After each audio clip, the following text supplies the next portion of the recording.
जय Shri Ram. So today we will start with Canto 48. So आज हम लोग Canto 48 and 49 पढ़ेंगे.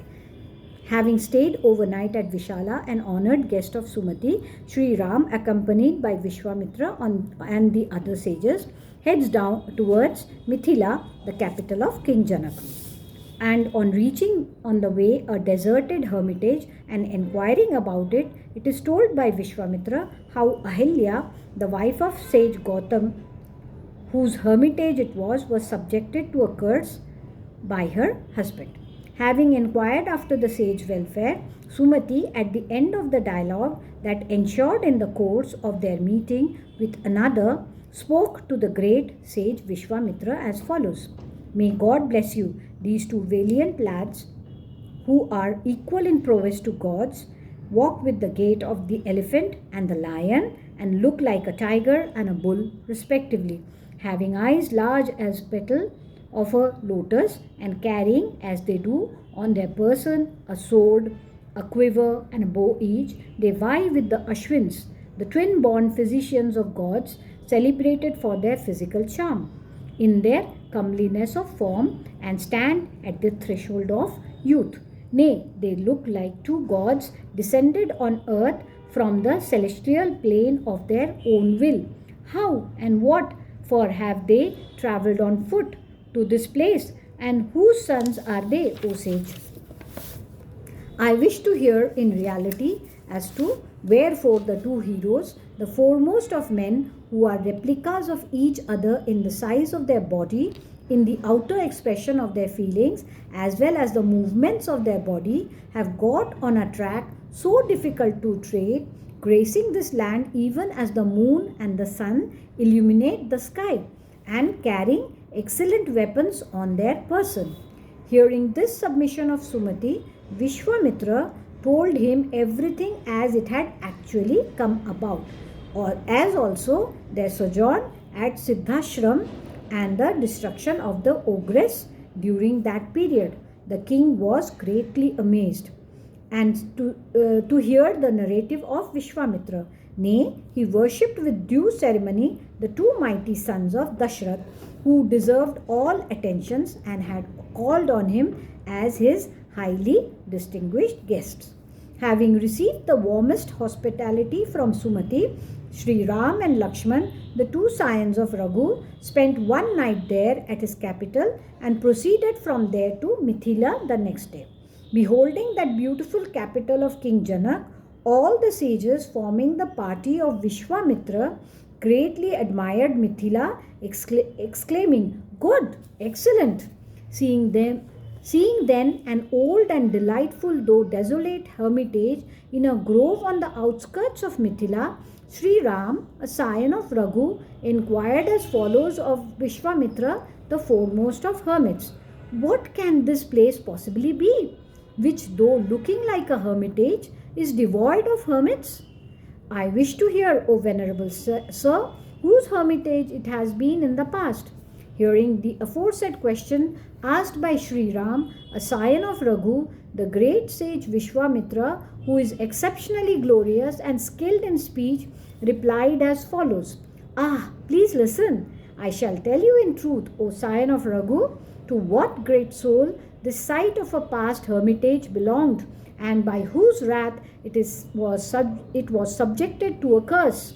The hermitage which looked like a heavenly retreat, nay, which was highly honored even by gods, formerly belonged to the high-souled sage Gautam, O jewel among men. In this very hermitage, O highly meritorious prince, he practiced austerities with his wife Ahilya for many rounds of years. Coming to know of his absence from the hermitage due to his having gone out for his daily bath, etc., Indra, who is noted for his 1,000 eyes, the spouse of Sachi appeared in the guise of the sage Gautama and spoke to Ahilya as follows. Those hankering after enjoyment do not await the time favorable for conception, the 16 nights following menstruation. O highly composed lady, I therefore seek union with you, pretty woman. Even on recognizing him to be Indra, the thousand-eyed god disguised as Gautam, O scion of Raghu, the misguided woman set her heart upon Indra in her eagerness to embrace the ruler of gods.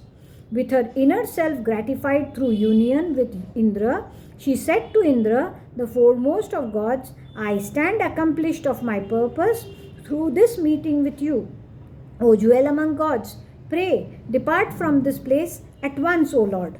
Only guard your own self as well as me in every way from the notice of Gautam, O ruler of gods. Thereupon Indra heartily laughed and addressed the following words to Ahilya.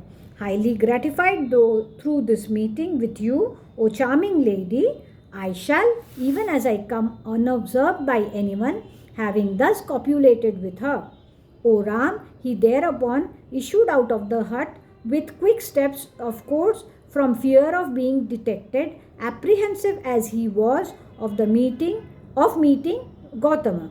Immediately he saw the great sage Gautam entering the cottage.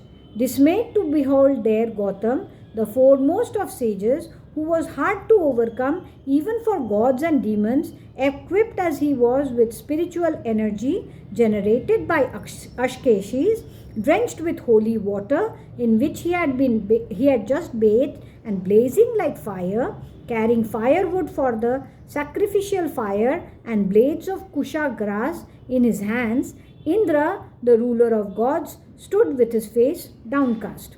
Seeing Indra, the thousand-eyed god, in his own disguise and guilty of misconduct, the sage, who was perfect in his moral conduct, forthwith spoke in an angry tone as follows. Since you have perpetrated this misdeed, having assumed my disguise, O evil-minded one, you will be shorn of your testicles. The testicles of Indra, the thousand-eyed god, dropped instantly on the ground, even as he was cursed, as aforesaid, by the high-souled Gautam, highly incensed as he was.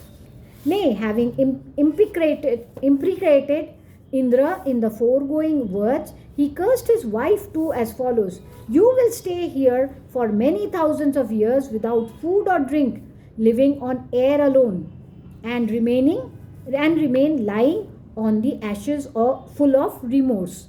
You will dwell in this hermitage unperceived by anyone of all created beings.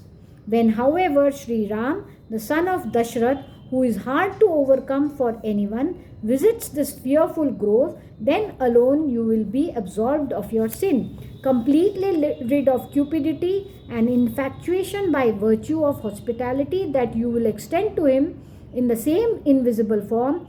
O immoral woman, you will regain your own pristine body and return to my presence full of joy. Highly imprecated as aforesaid, that woman of immoral conduct, the exceptionally glorious sage Gautam, left this hermitage, and the great ascetic resumed his austerities on a delightful peak of the Himalayas, frequented by Siddhas and Karanas. Thus ends Canto 48 in the Balakand of the glorious Ramayana of Valmiki, the work of a rishi and the oldest epic. Now Canto 49. At the intercession of gods, Indra is supplied with a testicle of a ram. Ahilya gets back her pristine celestial form at the very sight of Sri Ram, the moment he enters the hermitage, and the two divine brothers are entertained by the lady with the help of her husband. Deprived of his testicles, Indra with timid eyes then sought the presence of and spoke to the gods headed by Agni, the god of fire, as well as to the Siddhas, Gandharvas and the Karanas as follows. Hampering as I did the austerities of the high-souled Gautam by exciting his wrath and thereby foiling his attempt to claim my throne, I have only just served the cause of gods. In a fit of anger, I have accordingly been deprived of my virality, and Ahilya too has been disowned by him. He has thus been robbed by me of his spiritual energy by being incited to pronounce a great curse on me as well as on his wife. Therefore, with the cooperation of the host of seers and the celestial bards, O jewel among gods, You should all see me restored to my manhood, since I have served the cause of gods. Hearing the appeal of Indra, all the gods, accompanied by the batches of wind gods, with Agni at their head, approached by the celestial mains, Kavya, Vahana, and others, and spoke to them as follows. Here is a ram full of virality, while Indra stands actually deprived of his manhood by a curse from sage Gautam. Taking the testicles of the ram, pray transferred them at once to the person of Indra. The castrated ram will surely afford you supreme satisfaction. Nay, to those men indeed who will offer hereafter such a ram for propitiating, you will surely be conferred by you a handsome and undying reward. Hearing the intercession of Agni, the celestial mains unanimously agreed and removed the testicles of the ram and actually implanted them in the scrotum of Indra, the 1,000-eyed god. From that time onward, O scion of Kakushta, the celestial mains collectively enjoyed gelded rams alone and endowed those offering them with the fruits of offering whole rams. And from that time onward, O scion of Raghu, as an evidence of the spiritual power of the high-souled Gautam, Indra has actually borne the testicles of a ram. Therefore, O exceptionally glorious prince, step into the hermitage of Gautam, who has performed various deeds and redeemed this highly blessed woman Ahilya, who was heretofore invested with a celestial form. Hearing the intercession of Vishwamitra, Sri Ram, a scion of Raghu, accompanied by Lakshman, made his way into the hermitage, placing Vishwamitra at the head, so the tradition goes, and beheld the celestial lady, who was highly blessed in the sense that Sri Ram's eyes fell on her, therefore whose effulgence had been brightened by her austerities, who could not be easily perceived even by gods and demons, much less by the earthly beings even on drawing near, due to the curse of Gautam, who had been produced by the Creator with great effort and looked like a product of magic, who looked like a blazing fire wrapped all over in smoke, or like the halo of the full moon obscured by a veneer of snow and screened by a cloud, or again like a dazzling bright circle of light round the sun appearing in the midst of water existing in clouds. Under the curse of Gautam, really speaking, she had grown imperceptible to all the three worlds, pending her sight of Sri Ram. So it is said, having reached the end of the curse, she had now come within the range of their sight. Sri Ram and Lakshman, the two scions of Raghu, for their part, clasped her feet with joy on that occasion, while she in turn welcomed them both, recalling as she did the prophecy of Gautam. Fully composed in mind, she offered to them with due ceremony, as enjoined by the scriptural ordinance, water to wash their feet and hands with, as well as other hospitality, and Sri Ram gladly accepted them. There was an abundant shower of flowers from the heavens, accompanied by the beating of kettle drums by gods, and there followed a great rejoicing among Gandharvas and celestial nymphs. The gods heartily applauded the aforesaid Ahilya, who had been perfectly purified of body by dint of her austerities, and now followed the will of Gautam in the words, good, excellent. The exceptionally glorious Gautam, too, who had evidently returned to his hermitage on being foretold of the advent of Sri Ram, felt happy in the company of Ahilya. Nay, having duly worshipped Sri Ram according to the scriptural ordinance, the great ascetic resumed his austerities. Having duly received the highest honor at the hands of the eminent sage Gautam, Sri Ram too proceeded from that hermitage to Mithila. Thus ends Canto 49. in the Balakand of the glorious Ramayan of Valmiki, the work of a rishi and the oldest epic. So please listen to it, like the video, share the video, subscribe to my channel. Jai Shri Ram.